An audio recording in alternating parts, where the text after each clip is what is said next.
سر اس میں تو کوئی شک کی بات نہیں ہے کہ نیب کے قانون پر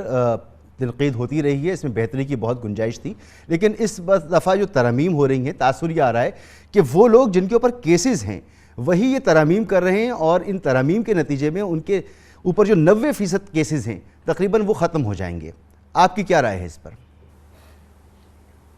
بالکل درست آپ نے کہا، کیونکہ یہ وہی لوگ ترمیم کر رہے ہیں جو نیب کے لاء کے تحت اس وقت ملزمان ہیں، یہ ان کے خلاف تفتیش ہو رہی ہے، اور انہوں نے اپنے آپ کو تفتیش سے بچانے کے لیے، اپنے آپ کو ٹرائل سے بچانے کے لیے یہ ساری ترامیم کی ہیں۔